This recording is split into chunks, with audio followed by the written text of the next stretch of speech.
안녕하세요. 오늘은 제가 이번에 영상 하나를 봤는데 너무나도 감명 깊게 본 것 같아서 여러분들과 한번 이 영상에 대해서 같이 나눠봤으면 좋겠다 해서 한번 영상을 찍게 되었습니다. 로버트 기요사키님의 영상이에요.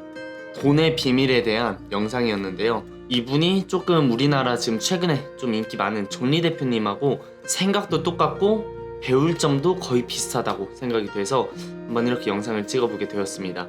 제가 이분의 말을 들으면서 계속해서 제 안에 있던 그런 고민들과 생각들을 이분께서 조금 정리를 해주시는 것 같기도 하고 더 많은 질문들을 제 머릿속에 넣어준 것 같기도 합니다.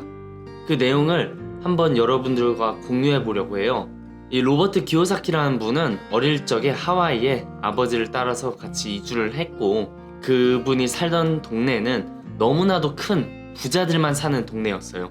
그래서 자기가 9살 때 학교에 갔는데 너무 막 얘는 은행 지점장의 아들, 얘는 과수원의 딸 이러다 보니까 내가 가난하다는 걸 그제서야 알게 된 거예요. 이제 어떤 한 수업에서 아이들이 우린 돈에 대해서 언제 배워요? 라고 계속해서 말하는 한 수업이 있었대요. 그때 그 선생님은 이제 그러한 돈에 관련한 이야기 때문에 너무 진절머리가 나서 금전욕은 악의 근원이다 라고 학생들 앞에서 말하게 됩니다. 근데 기요사키 이분은 이제 선생님한테 되물은 거예요. 왜 돈에 대해서 배우지 않죠? 하니까 선생님께서 조금 당황하더니 너 좀 앉아 했는데 기요사키가 다시 한번 묻습니다. 왜 학교는 돈에 대해서 안 알려주세요? 9살 때 이런 질문을 했는데 선생님이 그건 네 아빠한테 가서 물어봐 라고 했대요. 왜냐면 기요사키의 아버지는 교육감이었거든요. 그 하와이 지역의 교육감이었기 때문에 나는 너희 아버지 밑에서 일하는 사람이니까 난 월급을 받는 사람이야. 그러니까 돈에 대해서 왜 학교에서 안 가르치냐 나한테 묻지 말고 너 아버지한테 가서 물어봐라 했대요. 그래서 9살 때 기요사키가 자기 집에 가서 아빠를 딱 마주보고 한마디를 한 거죠. 아빠, 왜 돈에 대해서 우리는 배울 수 없나요? 했더니 아버지는 아니야 돈에 대해서 배우는 게 아니라 넌 직업을 갖기 위해서 공부를 해야 되는 거야 이런 식으로 얘기를 했다는 거예요. 그랬더니 기요사키가 다시 한번 제대로 묻습니다. 아니요 아빠, 왜 학교에서는 돈에 대해서 가르쳐주지 않나요? 하니까 아니야, 너는 돈에 대해서 알 게 아니라 직업을 어떻게 구하느냐를 알아야 된다 라고 말씀을 하세요. 그랬더니 기요사키가 다시 한번 묻습니다. 아빠, 그러면 직업을 갖기 위한 거는 결국 돈을 벌기 위한 수단이 아닌가요? 그러면 우리가 돈을 벌기 위한 수단을 알게 되면 직업을 굳이 가지지 않아도 되는 거 아닌가요? 그렇게 되면 왜 우리는 돈에 대해서 먼저 배우지 않나요? 이런 식으로 9살 때 말했대요. 그랬더니 아빠가 그건 나도 모르겠어. 나는 정부가 시키는 것 그대로 할 뿐이야 라고 대답합니다. 그래서 이분이 마이크의 아빠한테 가서 물어봐라 라고 한마디 하는데 그 마이크 아빠가 기요사키 아저씨가 가장 존경하고 이분이 쓰신 책 부자 아빠와 거지 아빠라는 책에 부자 아빠를 맡고 있는 마이크의 아빠 그분을 찾아가게 됩니다. 그분께서 이제 9살짜리가 자기 방에 들어와가지고 돈에 대해서 왜 우린 배울 수 없나요? 막 이런 식으로 얘기를 하는 거예요. 그래서 그분이 기요사키에게 말하기로는 너가 나랑 그럼 한번 일을 해보자. 근데 너는 너가 일한 거에 대한 대가를 나한테 바라지 마라. 딱 얘기를 해요. 기요사키가 딱 물어보는 거예요. 그럼 제가 일한 대가는 전 어떻게 벌어야 돼요? 전 당신을 도왔잖아요. 하니까 그때 마이크의 아빠가 한마디 합니다.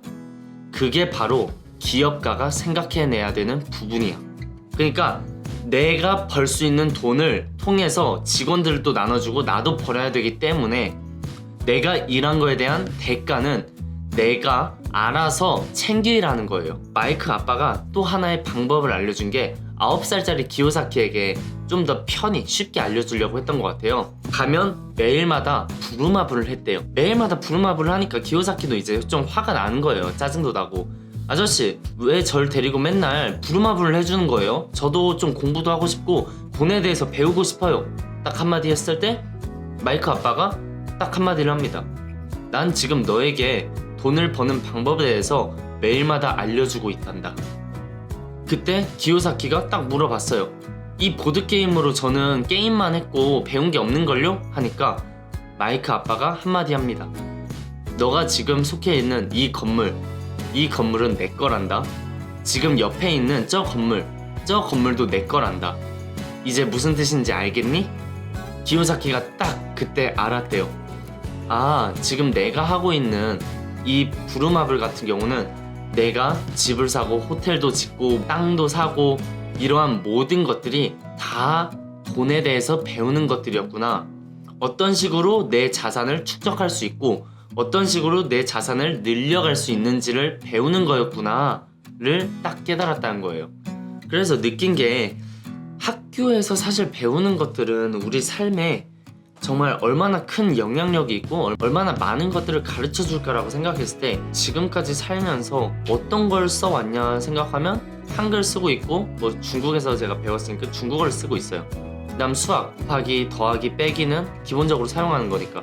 근데 그 이후에 저는 뭐 이과가 아니었으니까 물리, 생명, 과학 이런 부분이 저에게는 그렇게 큰 지금까지도 도움이 되는 것 같진 않고 그렇게 되면 실제로 학교에서는 우리에게 뭘 가르쳐 주냐 과연 우리가 20살 되면 너는 성인이고 너가 알아서 해야 돼를 얘기하지만 학교에서는 우리에게 어떤 걸 가르쳤냐 라고 생각을 했을 때는 정말 배운 게 하나도 없는 거죠. 어쩌면 유튜브가 우리에게 좀 더 많은 것들을 가르쳐주고 우리에게 좀 더 좋은 선생님이라고 생각을 할 수도 있을 것 같아요. 어떤 식으로 해야 우리가 지금 이제 아직 고등학생이고 중학생이고 초등학생인 그 친구들에게 어떻게 하면 세상을 살아가는데 좀 더 도움이 많이 되고 어떻게 하면 취업이 되고 어떻게 하면 창업을 할 수 있고 이러한 부분에 대해서 좀 더 가르쳐야 되는 것이 아닌가. 너무 아이들에게 성인이 되자마자 돈에 대한 그러한 생각들을 갑자기 부여하는 것이 아닌가 생각이 됩니다. 저도 20살 때 처음 용돈을 받았는데 그 용돈이 적지 않았어요. 하지만 그 용돈을 사용하는 방법에 대해서 몰랐기 때문에 저금을 30% 이상 했다가 라면만 먹고 산 적도 있고요. 저금을 너무 적게 해서 돈이 많이 모이지 않았었을 때도 있고요. 하지만 20살이 되자마자 내가 가지고 있는 자산을 분배를 내 힘으로 해야 돼요. 뭔가 아이러니한 것 같습니다. 나는 수학적으로 플러스 마이너스밖에 안 배웠고 은행에 돈 넣는 방법도 모르는 친구들이 정말 많을 거예요. 그러면 우리가 실제 살아가는 이 상황 속에서 어떤 식으로 그 상황을 살아낼 수 있는 그런 기능들을 알려주고 방법들을 알려주는 게 진정한 교육이 아닐까도 한번 생각을 해봤습니다. 이 다음 영상에서는 가짜 선생님이라는 영상에 대해서 한번 찍어보려고 하는데요. 이 부분에 대해서도 뭔가 할 얘기가 조금 많아질 것 같습니다. 그러면 오늘 영상은 여기까지 하고요. 그럼 다음 영상에서 봐요. 안녕.